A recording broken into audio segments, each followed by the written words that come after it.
Se inició el Ateneo Central de Pediatría de los reportes de los casos. Recordamos las reglas de convivencia, todos los micrófonos de los participantes estarán silenciados. Utilice el chat para hacer preguntas, comentarios o sugerencias y al final de la presentación tendremos un espacio para que los expositores respondan. El material será subido y grabado a YouTube. Recordemos respetar la privacidad de los pacientes a presentar, evitando dar datos personales. Comenzaremos el Ateneo con sepsis neonatal tardía asociada a alimentación por leche humana. Reporte de un caso de la doctora Rocío Frangela y Malen Cubas, con los tutores Gonzalo Mariani y el doctor Julián Llera.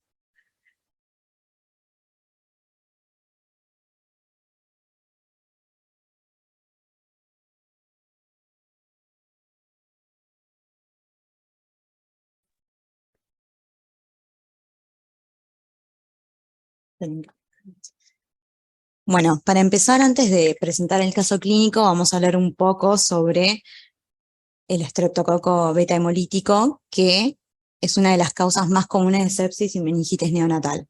Más de 2/3 de los bebés con infección de estreptococo beta hemolítico grupo B presentan enfermedad de inicio temprano dentro de la primera semana de vida, con una tasa de letalidad que va del 3 al 10%, mientras que el resto presenta una enfermedad de inicio tardío, la cual se presenta entre el día 7 y el día 89 de vida, con una tasa de letalidad del 1 al 6% y se asocia con un compromiso meningio cercano al 30%.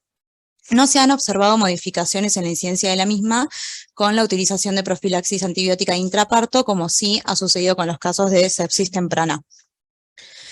La enfermedad de inicio tardío puede resultar después de una colonización temprana o de una adquisición horizontal, que puede estar asociada con la atención médica o adquirida en la comunidad, madre y otros cuidadores, contactos domésticos u otras fuentes ambientales. Aproximadamente del 0,8 al 3,5% de las madres portan estreptococo beta hemolítico del grupo B en la leche materna con presencia o no de manifestaciones clínicas de mastitis. A continuación vamos a presentar el caso clínico de un niño de 47 días de vida, nacido pretérmino a la semana 29, producto de un embarazo gemelar monocoreal biamniótico, el cual se encontraba internado para recuperación nutricional, que presentó un shock séptico con foco meningio con rescate de Streptococcus agalactiae. El embarazo fue por concepción espontánea, con controles obstétricos adecuados, presentó en todo momento un crecimiento acorde a la edad gestacional, con serologías negativas en el primer y segundo trimestre.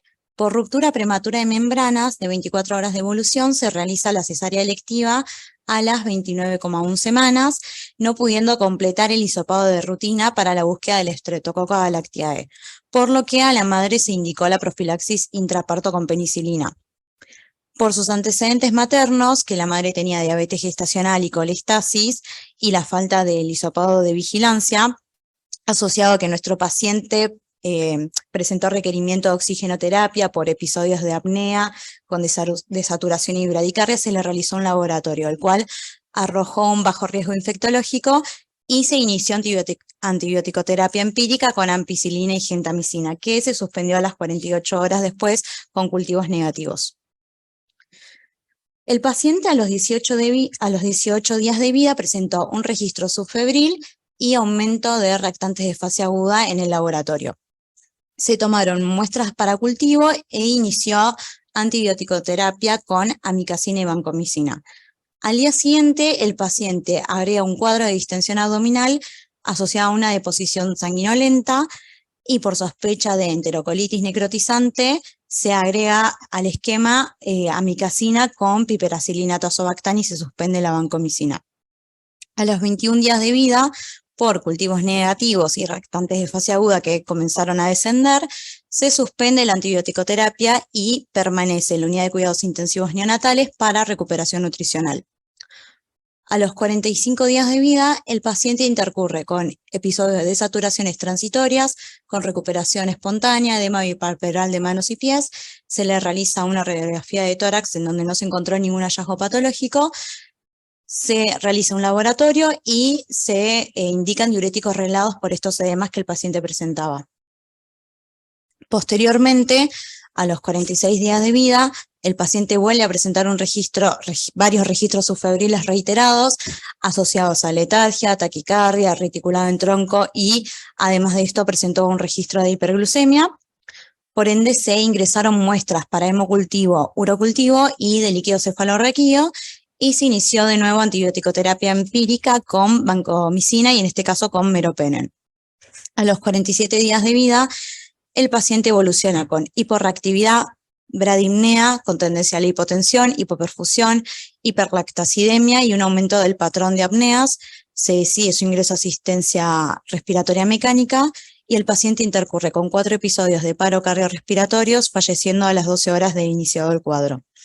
Acá pusimos resultados del laboratorio que se le había tomado al paciente, donde podemos ver que la proteína reactiva fue en ascenso, presentaba 85,1 con una previa de 17, la orina completa venía con nitritos negativos y 0 de 5 leucocitos, en el urocultivo se rescata una flora polimicrobiana de 1000 unidades formadoras de colonia por mililitro, el hemocultivo rescata, es positivo para el Streptococcus agalactiae, y la muestra que se tomó de líquido cefalorraquídeo se vio que era una muestra limpia que tenía 35 leucocitos, 70% de neutrófilos y también se observaban gérmenes y algunos macrófagos. El cultivo de líquido cefalorraquídeo también dio positivo para el Streptococcus agalactiae.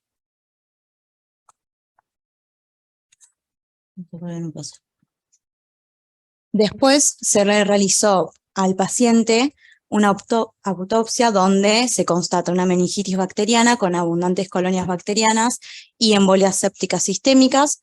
Como parte de la búsqueda etiológica se toman hemocultivos al hermano del paciente que fueron negativos y se tomó un cultivo de la leche materna que dio positivo para el Streptococcus agalactiae. Lo que se hace en ese momento fue suspender la lactancia materna y se le indica a la madre realizar una descolonización con rifamicina y al hermano con amoxicilina durante 7 días. Y después se realizaron cultivos de control que fueron negativos. Bueno, un poco yendo a la discusión, sabemos que el estreptococo es el germen que más frecuentemente causa una enfermedad invasiva neonatal, que tiene una tasa de letalidad bastante alta, entre 7,5 a 11,8%, y en aproximadamente una cuarta parte de los casos, la expresión clínica es meningitis, lo que tiene un riesgo significativo de secuelas neurológicas con una alta morbimortalidad.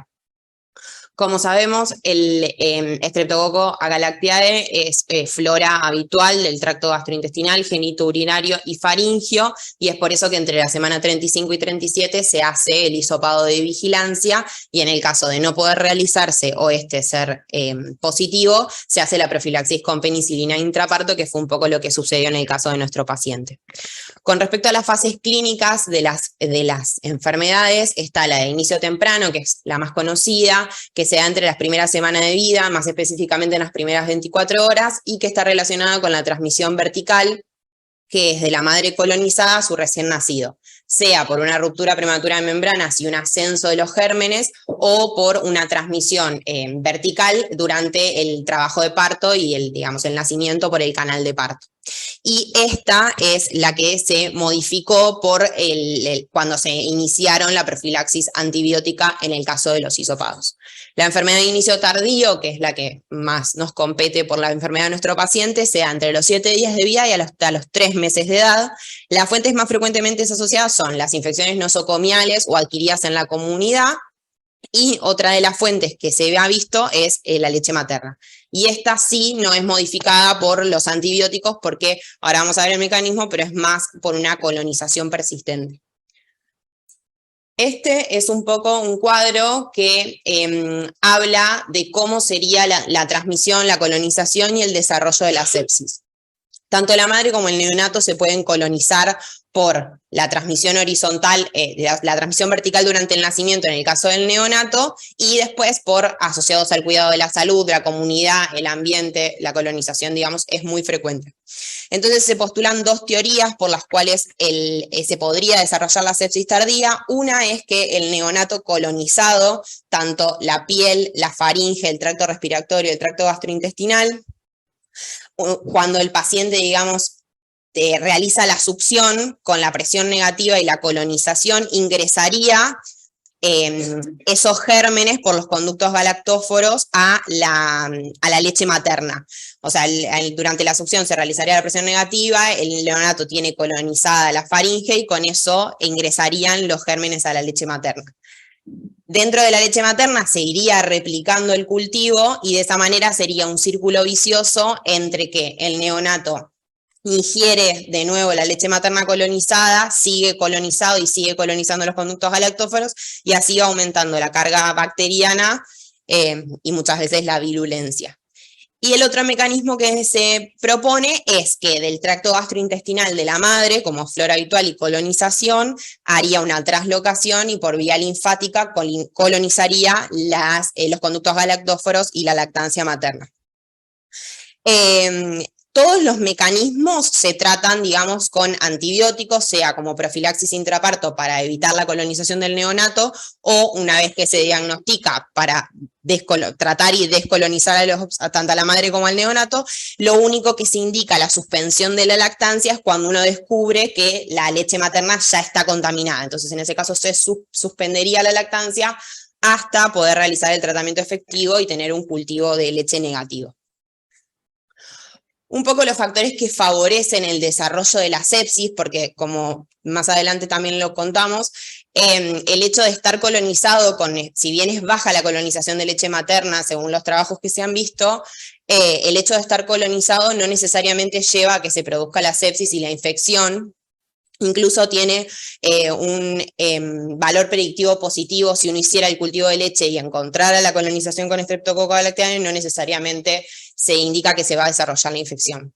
Como factores favorecedores está, por un lado, la integridad de la mucosa del lactante, lo otro es el estado inmunitario, y acá va un poco también de la mano con la prematuridad, que es también el caso que nos pasó con nuestro paciente, donde tienen un sistema inmune menos desarrollado con una hipogamaglobulinemia transitoria.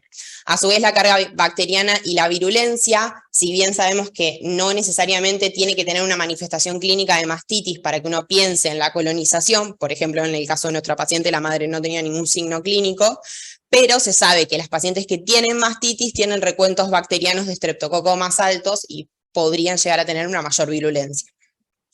Y el último punto, que va un poco de la mano también con la integridad de la mucosa del lactante y de la mano con la prematuridad, en general estos pacientes son alimentados con fórmulas y fortificantes, que se vio que causa una disrupción de la mucosa intestinal, entonces podría también favorecer el ingreso o la traslocación de la bacteria.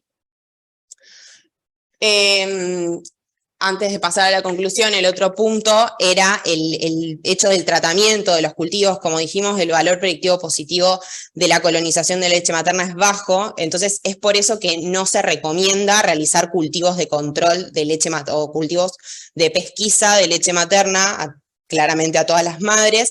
La única excepción que plantea la bibliografía es realizar el cultivo de leche materna en el caso de madres con manifestaciones clínicas de mastitis en pacientes prematuros, que sería una combinación de todos los factores que irían en contra, y si uno lo encontrara, en ese caso sí se recomienda la suspensión de la lactancia, realizar el tratamiento antibiótico, realizar cultivos de control y reiniciar la lactancia en el caso de cultivos negativos. Otra de las propuestas que también se ponen dentro de las discusiones que hay en los trabajos publicados es el hecho de la pasteurización de la leche, que si bien barrería, digamos, todo lo que son virus, bacterias, también tiene un efecto de, digamos, eliminación de todos los factores proteínas, todas las inmunoglobulinas que tiene la leche materna. Entonces es que tampoco se sugiere o se utiliza como ese método. Y después los antibióticos en general están estandarizados, el tratamiento con amoxicilina, rifampicina, son los que más se usan. Y un poco con respecto a la conclusión, una de las cosas por la que nos pareció importante el reporte del caso es que si bien tiene una baja incidencia, la transmisión por la leche materna, tiene una alta tasa de morbimortalidad, como dijimos, la asociación con meningitis, con todo lo que eso conlleva, y tenerla como posible diagnóstico diferencial en casos de sepsis tardía, con rescate particularmente de este germen, y que no encontremos otra causa probable que lo justifique. Y el último punto, que yo creo que es como lo más controvertido del reporte, es que uno, como médico y como pediatra, lo que más favorece es la lactancia materna. Sabemos que juega un rol importantísimo en la protección de los bebés contra las infecciones, la inmunoglobulina, que es específica también para Streptococcus galactiae, que está en la leche materna, protege a los bebés de la enfermedad. La microbiota también se desarrolla todo a base de la lactancia materna, del contacto con la madre, y también favorecen la protección contra las infecciones, y que muchas veces administrada junto con probióticos reduce el riesgo de sepsis tardía en pacientes prematuros. Entonces, si bien es algo para considerar, nos pareció que también hay que tener en cuenta, o incluso más en cuenta, que la lactancia materna tiene muchos factores protectores, incluso contra esta enfermedad. Nada, no mucho más. Esta es la bibliografía que usamos, y no sé si hay algunas preguntas, comentarios. ¿Tomaba pecho o le daban la leche? No, tomaban pecho, particularmente como eran hermanos, eran gemelos. Este particularmente era el que más tomaba pecho, el otro tenía una succión más débil, el hermanito, y tomaban más tanto de frascos como de, si bien se prendía el pecho, tomaba más, tanto leche, tomaban combinado los dos, leche de fórmula y fortificada, pero este hermanito era el que más lactancia materna hacía, más que el otro. ¿La muestra era de la teca? No, la muestra de la madre se extrajo leche para hacer el cultivo, se le hizo, no eso no me acuerdo si lo pusimos, se le hizo el cultivo de control, que fue negativo, incluso se le hicieron cultivos al hermanito, que dieron negativos, pero igualmente se lo trató al hermano y a la madre, y después con los cultivos negativos de la leche, por decisión materna, ella no quiso reiniciar la lactancia, pero no tenía, digamos, una contraindicación franca para hacerlo. Igual por lo que explicaste, digamos, en el pasado, el transporte de la leche, en el mecanismo puntual de infección no jugaría ningún rol, sino que tiene directamente, o con esto de la translocación, que no parece porque la mamá, bueno, por lo menos de hace 2 meses tenía el hisopado negativo y parece ser algo más local propio. No tenía hisopado, nunca se le hizo. Claro. Y parece como haber un factor inmunitario propio del paciente muy fuerte porque el hermano dio negativo. El hermano, tal cual. Sí. Es el que más tomaba. Es el que más tomaba, sí. El peso y eso de los hermanos era muy similar, sí. No había un transporte otro. No, el peso era similar, no habían tenido mayores complicaciones, e incluso la evolución había sido muy similar entre los dos. El requerimiento de oxígeno, todo eso había sido muy similar entre los dos. ¿Y ahora ahí lo vivo? Sí, el otro hermano está vivo.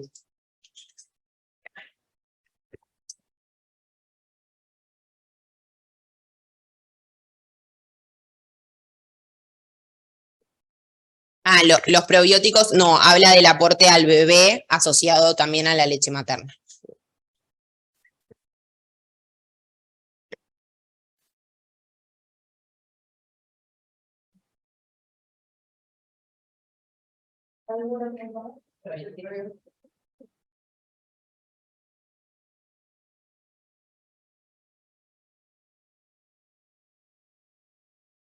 Le queríamos agradecer también a Julián Llera y a Gonzalo Mariani, que fueron nuestros tutores en la confección del case report. Bueno, Julián está conectado, Gonzalo tuvo un problema para conectarse, pero nada, gracias a los dos.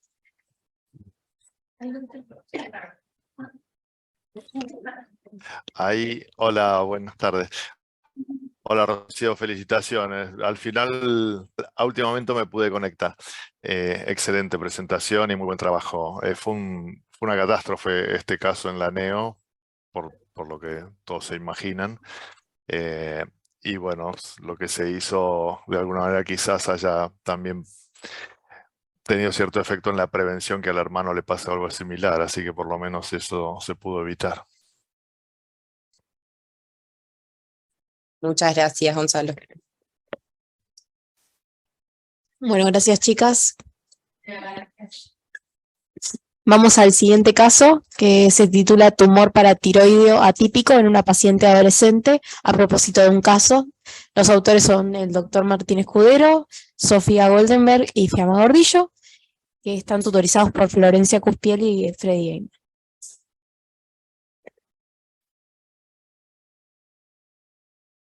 Buenas tardes a todos, mi nombre es Fiamma Gordillo, voy a iniciar con el case report. Vamos a hablar de hiperparatiroidismo, suele ser una entidad muy poco frecuente en niños, se define como la producción aumentada de hormona paratiroidea, que puede ser por un defecto primario de las glándulas paratiroides, lo que se define como hiperparatiroidismo primario, o por la producción de paratormona compensadora para corregir estados hipocalcémicos de origen diverso, a lo que se denomina hiperparatiroidismo secundario. Si bien en adultos se sabe mucho sobre la epidemiología, la clínica y el tratamiento del hiperparatiroidismo primario, por el contrario, en niños es muy raro, hay pocos artículos detallados y esto lleva a un retraso en su diagnóstico. Bueno, vamos a presentar el caso de una paciente femenina de 15 años que es oriunda de la Patagonia, que tiene una historia de un año de evolución de pérdida de peso, taquicardia, crisis de angustia, disminución de fuerza muscular, presentaba deterioro en el rendimiento escolar y poliuria y polidipsia que se sumó en los últimos meses. Los padres refieren que la niña consumía aproximadamente 7 litros de agua por día. El diagnóstico inicial al principio fue catalogado como ansiedad, potomanía y la paciente presentaba síntomas de infección del tracto urinario. Y por esta persistencia de los síntomas, su pediatra de cabecera decidió realizarle un laboratorio donde constató esta anemia e hipercalcemia grave. Para descartar enfermedad neoplásica, su pediatra le solicita una tomografía de cuerpo entero, donde se puede evidenciar masa heterogénea en región posterior-inferior del lóbulo derecho tiroideo, litiasis renal y lesiones óseas asociadas. Acá podemos ver una imagen de la tomografía donde se puede observar, o sea, en el corte coronal y sagital, se puede observar un nódulo tiroideo de aproximadamente 42 milímetros en la región posterior-inferior. Esta es una imagen donde podemos observar la litiasis en los riñones, la litiasis renal y además la uronefrosis que presentaba la paciente. Y en la imagen de la derecha podemos observar estas lesiones líticas y blásticas que mostraba la tomografía. La paciente, bueno, fue internada en la ciudad de origen, se realizó hiperhidratación, se administró furosemida y una dosis de pamidronato a 1 miligramo kilo. Bueno, la paciente fue derivada a nuestro hospital donde se constató esta palidez generalizada, se lucía adelgazada, pesaba 36 kilos 500 con un Z-score de menos 2,5. Vale mencionar que no teníamos el peso real de la paciente al ingreso. Presentaba taquicardia en reposo, hipertensión arterial, dificultad en la deambulación y se palpaba la tumoración en región cervical anterior. Frente a ello se decide realizar el laboratorio inicial donde se constata esta hipercalcemia moderada, donde la paciente presenta un calcio total de 13,1, teniendo en cuenta que el valor normal es de 8,5 a 10,5 miligramos decilitro. Y un calcio iónico de 1,74, teniendo en cuenta también que el valor normal es de 1 a 1,35 milimol por litro. Se le solicitó también hormona paratiroidea, donde se evidenció el valor de 6.432,6 picogramos por mililitro, y el valor, teniendo en cuenta el valor normal de 8,7 a 77,1 picogramos mililitros. Y por otro lado se solicitó la FAL, que se evidenció aumentada, teniendo 972 unidades internacionales litro, con un valor normal de 67 a 372. También se evidenció hipofosfatemia y se le solicitó perfiles hormonales donde se constató hipovitaminosis D e hipergastrinemia. Esto sumado, estos valores, o sea, nos dan indicio que la paciente presentaba un hiperparatiroidismo primario. Frente a ello se decidió solicitar tomografías, se le realizó centellograma paratiroideo con cesta MIVI en cuello y tórax, para descartar que no tenga un adenoma ectópico y para descartar lesiones asociadas. Frente al centellograma paratiroideo con cestamide en cuello y tórax, se evidenció la captación en formación nodular voluminosa detrás del lóbulo tiroideo derecho, y además la paciente presentó tejido paratiroideo hiperfuncionante, que más adelante le vamos a ver en la imagen. También se le solicitó un SPECT-TC, que evidenciaba gran compromiso óseo, tumores pardos en cuerpo external, en maxilar inferior izquierdo, en pelvis y en fémures proximales. También se le solicitó radiografía de cráneo, manos y pelvis.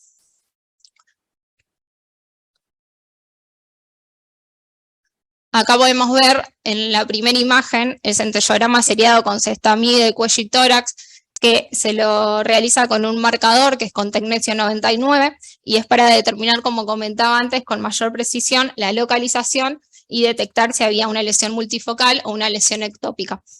Se puede observar el aumento de la captación en la formación nodular voluminosa que se localiza por detrás del lóbulo tiroideo derecho y con un área de menor densidad que es hipocaptante, que sería anterosuperior, atribuible al tejido paratiroideo hiperfuncionante.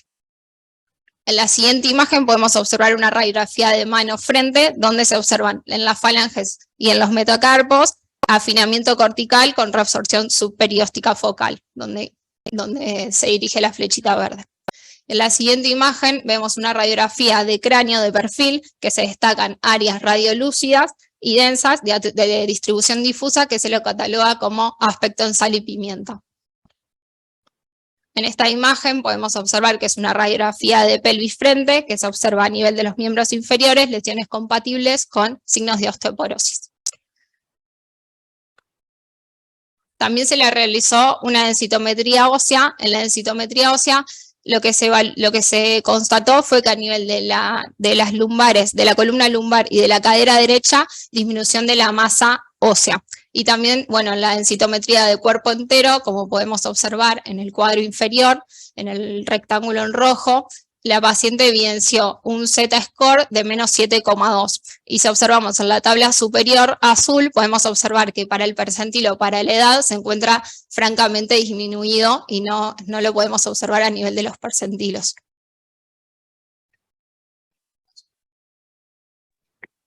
Bueno, mi nombre es Sofía y yo voy a continuar con la presentación. Un poco hablando del tratamiento de la paciente, se dividió en dos partes. En una primera instancia lo que se trató de hacer fue hacer un tratamiento de sostén con objetivo de disminuir la calcemia. Para esto la paciente estuvo con hiperhidratación y con furosemida, que furosemida igualmente recibió por muy poco tiempo, por un día, porque se vio como que el mayor tratamiento o el más efectivo era hiperhidratando a la paciente y de esa manera aumentando la excreción de calcio urinario. Recibió 3 infusiones de epamidronato y también se le realizó correcciones de magnesio y aporte de vitamina D. Y acerca del tratamiento específico y de diagnóstico, se le realizó una paratiroidectomía subtotal con una lobectomía tiroidea derecha con dosaje de paratormona, y más tarde la anatomía patológica reveló un tumor paratiroidea típico, que más tarde vamos a hablar de eso. Siguiente, por favor. La razón por la que se tomó este abordaje, digamos, mucho mayor o radical, fue porque esta paciente tenía algunos factores que aumentaban el riesgo de malignidad. Acá tenemos los factores que serían masa palpable, que la paciente presentaba esto, tener una glándula paratiroides mayor a 3 centímetros, la de la paciente era de 42 milímetros, tener hipercalcemia severa mayor a 12, y la paciente en nuestra institución el máximo nivel de calcio que tuvo fue de 14,5, y tener una paratormona con niveles de 3 a 10 veces por encima del valor de corte superior, y recordemos que ingresó con un valor de paratormona de 6.500. Así que cumplía todos los criterios que hablaban de riesgo de malignidad y se tomó este abordaje. Siguiente. Acá vemos los dosajes que se tomaron de paratormona. Se tomó un primer dosaje antes de la cirugía con un valor de 6.200 y se tomó luego a los 5, 10 y 15 minutos y se observó una disminución de más del 93% de la paratormona. Y la disminución de los valores, o sea, se ha descrito una intervención exitosa cuando la disminución es del 50% del valor basal, y en esta paciente tuvo una gran disminución mayor a la del 50%. Y el dosaje de paratormona a las 24 horas terminó siendo un 61, con previo de 6.200. Siguiente. Bueno, 24 horas posterior a la cirugía, se evidenció un descenso tanto de la calcemia como de la fosfatemia, y esto era altamente sugestivo de un síndrome de hueso hambriento. Ella presentó hipocalcemia sintomática con el signo de Chvostek y también con parestesias peribucales, y la hipofosfatemia que se evaluó, digamos, en el laboratorio. Siguiente. Hay algunos predictores que nos hablan, digamos, de tener mayor riesgo de desarrollar este síndrome, que van a ser menor edad, que la paciente era una paciente pediátrica, tener manifestaciones óseas y niveles de vitamina D bajo, la paciente tenía estos dos predictores, tener un nivel de calcio prequirúrgico bajo, esto no lo tenía, fosfatasa alcalina alta y glándulas más grandes, que estas dos cosas sí la tenía la paciente. Y bueno, como tratamiento de este síndrome de hueso hambriente, recibió gluconato de calcio por 12 días totales, y también requirió altos requerimientos de calcio y de fósforo bioral. La idea era de a poco ir descendiendo el gluconato de calcio endovenoso y reemplazándolo por los requerimientos de calcio y de fósforo bioral. Cuando hablamos con el equipo de endocrinología nos dijeron que era esperable que la paciente haya necesitado, digamos, tantos días en terapia intensiva, estuvo 13 días totales en terapia intensiva por estos predictores que ella ya tenía para desarrollar el síndrome, y estuvo un total de 16 días internada posterior a la cirugía. Siguiente. Acá vemos un gráfico que en el eje Y lo que muestra es el dosaje de calcemia, miligramos decilitro, y en el eje X tenemos el tiempo. Vemos cómo ingresó con un valor máximo de 14.5 miligramos decilitro. El 30 de agosto fue el día de la cirugía, previo a la cirugía presentaba un valor de 11.5, y después vemos que posterior a la cirugía evolucionó con este síndrome de hueso hambriento con un valor mínimo de 7 miligramos decilitro de calcio. Recordemos los valores normales que son de 8.5 a 10.5. Y ella se externó a fines de septiembre, y ya ahí podemos observar que presentaba valores normales de calcio, teniendo en cuenta que los valores, el rango máximo es esta línea horizontal en verde y el rango mínimo la línea en azul. Siguiente.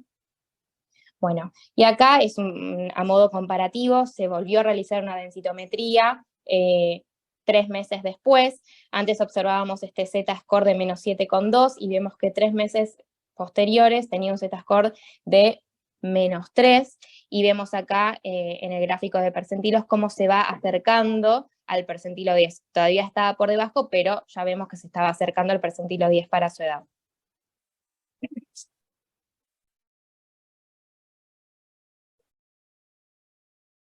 Bueno, yo voy a hablar un poco de algunos temas de la discusión de esta paciente. La definición ya la dio Fiamma al inicio de cómo se diagnostica y cuáles son las características del hiperpara primario. Y hablar un poco de la etiología. En pediatría, la mayoría de la bibliografía lo divide en dos grandes grupos de las causas de hiperpara primario. Los neonatos o los más chiquitos, en general, son por mutaciones en el gen que codifica el receptor que es sensible a calcio, entonces no sensa que hay calcio alto y sigue produciendo hormona paratiroidea. Y en lo que nos compete a nosotros, en los niños mayores y adolescentes, es muy similar a los adultos, dependiendo de la bibliografía, 80-20, 90-10, con la mayoría de las causas por adenoma simple. Y en segundo lugar, los adenomas múltiples, que esto por ahí en bibliografía más vieja se va a leer como hiperplasia paratiroidea, que es un término que se está intentando de dejar de lado, digamos, porque se ha visto que en realidad son proliferaciones clonales de las 4 glándulas y no hiperplasia, como si se da en el hiperpara secundario. Y que en general está causado por los hiperparas familiares o multiglandulares, este tipo.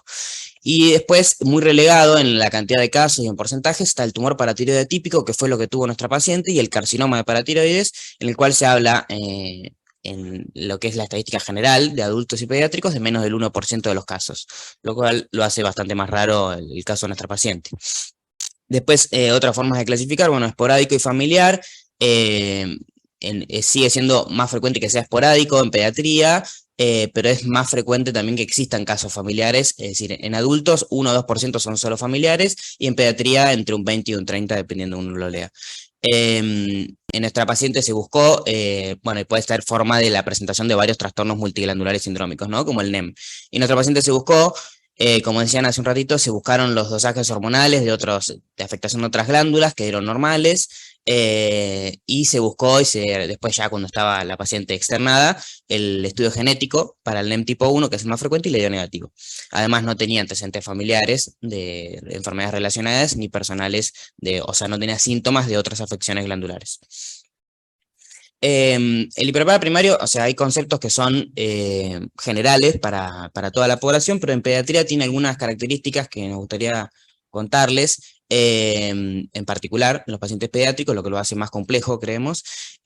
Con respecto a lo epidemiológico, es bastante menos frecuente, se habla de 100 veces menos frecuente, en adultos es 1 a 2 en 100.000, y en pediatría 3 a 4, 1 a 2 en 1000, y en pediatría 1 a 2 en 100.000, lo cual hace que haya mucha menos bibliografía para leer, en el caso de cuando uno tenga un paciente, que uno lo tenga mucho menos en cuenta en el diagnóstico diferencial ahora vamos a ver los síntomas bastante inespecíficos que presenta, y en los casos de hipercalcemia también.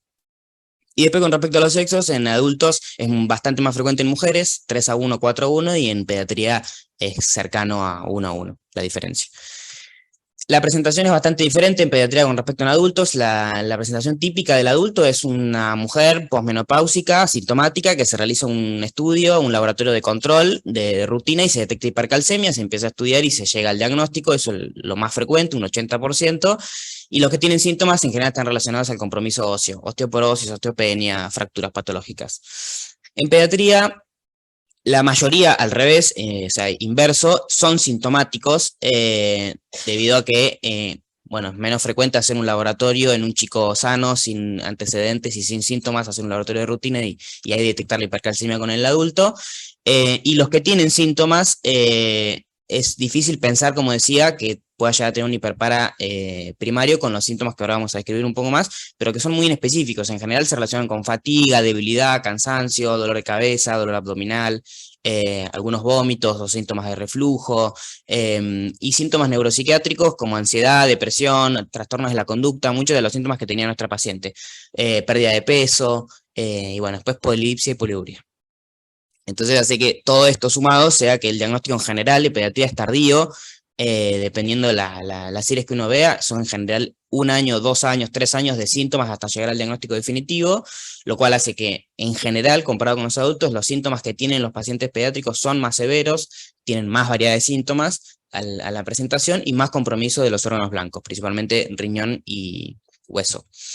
Tienen más frecuentemente compromiso óseo, que se cree que es porque tienen más recambio óseo. Si bien es muy frecuente el compromiso renal en forma de litiasis, en pediatría es menos severo que en el adulto, da en general menos falla renal, de hecho nuestra paciente no la tenía, sí tenía litiasis. Y hay más asociación en pediatría con los síndromes, como decía recién, multiglandulares. El más frecuente es el MEN tipo 1, que dio negativo en la paciente, y después en mucho menor medida el MEN 2, asociación, que voy a hablar un ratito más adelante, que se le prepara primario con el tumor de mandíbula, que es de relevancia a nuestra paciente por la histología que tenía, y porque esta asociación se relaciona con un 15% de riesgo de carcinoma, mucho más frecuente que en los otros, digamos. Por estar en general ya la enfermedad más avanzada, con un diagnóstico tardío y tener mayor compromiso óseo, en general tienen más riesgo de desarrollar hueso hambriento. Es decir, las características típicas que se dan en la población pediátrica, nuestra paciente las cumplía prácticamente todas. Algunos de los artículos que usamos para la discusión, lo voy a pasar rápido por una cuestión de tiempo, pero por ahí es uno de los más importantes, uno de los más clásicos, que el resto de los artículos lo utilizan de referencia, es en la revista Pediatrics del 2005, retrospectivo, tomaron 52 pacientes pediátricos y es poco para reforzar los porcentajes que veníamos diciendo. La mayoría fueron sintomáticos al diagnóstico, casi la mitad con daño de órgano blanco, con una media del diagnóstico de 2 años, y con una tasa de curación, o al menos de resolución de la hipercalcemia, muy alta, 94%, o sea, buen pronóstico, a pesar del diagnóstico tan tardío. Y lo que queríamos remarcar eran los síntomas que vieron en esta serie, que son muy inespecíficos, si uno mira. De mayor frecuencia a menor, fatiga, dolor de cabeza, náusea, dolor abdominal, vómitos, polidipsia, diarrea, depresión, bueno, pérdida de peso. La mayoría de estos síntomas lo tenía nuestra paciente, entonces en diferentes asociaciones, con, digamos, cada paciente, es difícil pensar que tenga un hiperpara primario con estos síntomas. Otras dos revisiones, la primera es una sistemática retrospectiva de diferentes artículos, tomaron 230 pacientes pediátricos y los porcentajes son muy similares a los que venimos diciendo, mayoría sintomáticos y muchos con compromiso de órgano blanco. Y el segundo es comparativo de un solo centro, compararon todos los hiperpara que tuvieron, compararon los pediátricos con los adultos y vieron que los pacientes menores de edad tenían niveles más altos de calcio, síntomas más severos al diagnóstico, mayor tasa de litiasis renal, mayor frecuencia de crisis hipercalcémicas y una tríada de síntomas que se repetía bastante en los pacientes pediátricos comparados con los adultos, que era la de cansancio, debilidad y depresión. Y la mayoría de los pediátricos eran asintomáticos, como decía. Por último, este artículo en realidad es una guía de la OMS del año pasado de tumores paratiroideos, que refresca bastantes de estos conceptos y es bastante larga, así que solo resumimos algunas de las cosas que nos parecieron importantes con respecto a nuestra paciente, y es que define primero el tumor paratiroideo atípico y le cambia el nombre. La bibliografía, si uno lo tiene que buscar como adenoma atípico, porque la mayoría de los artículos lo nombran así, que era el nombre que se utilizaba antes, y que se está tratando de cambiar porque en realidad no se sabe si es un adenoma con características de atipía, si es un tumor con características propias o si es un carcinoma que uno lo detecta de manera temprana antes de que invada, digamos. Entonces, la OMS lo pone como un nuevo grupo, o le cambia el nombre en realidad a tumor paratiroideo típico, que histológicamente, por ahí si Paola, que fue la anatomopatóloga que diagnosticó, está presente, nos puede ayudar, pero las características básicamente son que histológicamente comparte mucho con el carcinoma, atipía, tabiques fibrosos, pero que no tiene los signos clínicos, los signos histológicos que dan el sello de que es un carcinoma, digamos, como la invasión capsular, la invasión de los vasos, de los nervios, las estructuras adyacentes o metástasis. Y todo este diagnóstico terminó siendo nuestra paciente. Y después esta guía lo que recomienda, esto lo ponemos un poco porque probablemente sea el futuro del seguimiento de este tipo de pacientes, de estos tumores, digamos, es que recomienda buscar una proteína por inmunohistoquímica para fibromina de predominancia nuclear que tiene actividad, digamos, que combate, no me sale, lo oncológico, que si es deficiente en esta proteína, recomienda buscar el gen que la codifica, porque la mutación de este gen se relaciona con mayor asociación a este síndrome del tumor mandibular con un alto riesgo o mayor riesgo de carcinoma, mayor probabilidad de persistencia de la enfermedad, de enfermedad metacrónica en otras glándulas y recurrencia, por lo cual en esos pacientes un seguimiento mucho más estrecho y a largo plazo que con un adenoma más clásico, digamos. En nuestra paciente llegamos hasta acá, digamos, hicimos el diagnóstico histológico de tumor paratiroideo típico, pero no se pudo hacer la inmunohistoquímica de parafibromina porque no teníamos el recurso, digamos. Entonces, en resumen, algunos conceptos: es una entidad muy poco frecuente, el hiperpara primario en pediatría, por lo tanto hay poca bibliografía, es poco tenido en cuenta, digamos, a la hora de un diagnóstico diferencial con síntomas tan inespecíficos o signos tan inespecíficos, lo cual conlleva que la mayoría de los casos sean con diagnósticos tardíos, cuando ya hay un gran compromiso, una gran morbilidad. Por ahí nosotros lo contamos rápido, pero la paciente tiene una historia muy larga, un año y pico de síntomas, con un compromiso musculoesquelético muy severo. La paciente casi no podía caminar, vino con pañales, se veía emaciada, o sea, un gran compromiso. Entonces, para llegar al diagnóstico se necesita un alto índice de sospecha y por lo tanto un tratamiento temprano para mejorar el pronóstico. Esta es la bibliografía y si hay comentarios o preguntas. Paola, levanto la mano, no sé si quería... Hola, ¿cómo va? Sí, yo, bueno, te voy a mandar unas fotos para ponerlo. Sí. En realidad, un poco lo que planteas, es cierto, la clasificación de tumores paratiroideos cambió un par de meses antes de este paciente, o sea, cambió en 2022, ahí están las fotos. Y lo interesante de este tumor era, para empezar, el tamaño, es algo que al patólogo tiene que hacerle, tener que llamar la atención de samplear extensamente este tipo de tumores y incluirlos casi en su totalidad para evaluación microscópica.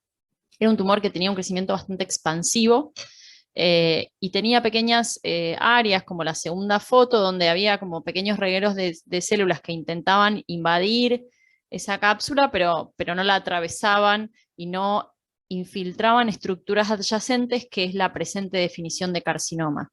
No solo hay que atravesar la cápsula, sino que hay que invadir la grasa peritiroidea o el parénquima tiroideo, y en este caso eso no estaba presente, o sea, como signos inequívocos de diagnóstico de malignidad, pero sí se veía actividad mitótica, como en la foto de arriba a la derecha, y bastante atipicidad nuclear.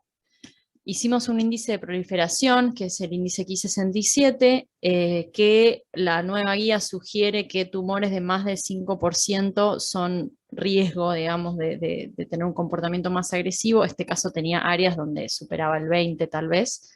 Eso era muy llamativo, pero por ahora la definición de carcinoma tiroideo paratiroideo no es inmunohistoquímica, sino que es morfológica. Entonces queda englobado en este grupo de tumores paratiroideos atípicos, donde nosotros tenemos dos grupos, los que tienen riesgo de recurrencia y los que tienen poco riesgo de recurrencia, y los que tienen mutación germinal del CDC73 son los que van a tener mayor riesgo de recurrencia, y es una enfermedad, digamos, germinal, o sea, la ausencia de parafibromina en la inmunohistoquímica tiene que gatillar el estudio genético, aún en ausencia de antecedentes familiares. Que creo que, bueno, no creo que nadie en Argentina tiene este anticuerpo, hasta donde yo supe en su momento lo averiguamos. Son rarísimos, son realmente infrecuentes, pero sí me parece importante, sobre todo por la edad de la chica, de gatillar el estudio germinal de ella. Perfecto, gracias, Paola.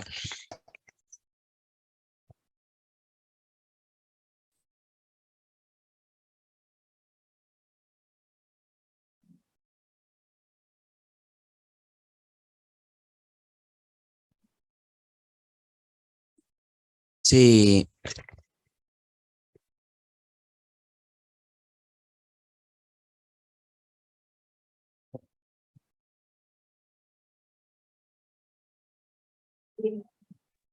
Sí, Peto. Sí, no, muy buena la presentación, Martín, Sofía, Fiamma, gracias por la revisión, porque nos aclaran mucho de esta patología, realmente raro, y ha sido un gran trabajo el que hicieron. Está bueno todo esto último que nos hablan, y esta revisión sobre otras potenciales causas de un tumor paratiroideo atípico, especialmente en lo genético y en lo que vendrá, porque nos preocupa un poco desde ya la evolución de la chica. Bueno, en los últimos meses el hiperparatiroidismo ha recidivado y estamos en estudio de eso. No sabemos si es una enfermedad multiglandular o tenemos que buscar alguna otra cosa. Así que el caso todavía no está cerrado, si bien Martín cerró su discusión con un llegamos hasta acá cuando habló de la anatomía patológica. Pero por ahí vamos a tener que recontinuar.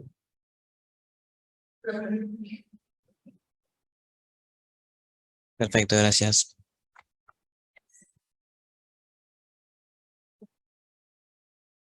¿Alguna otra pregunta, comentario?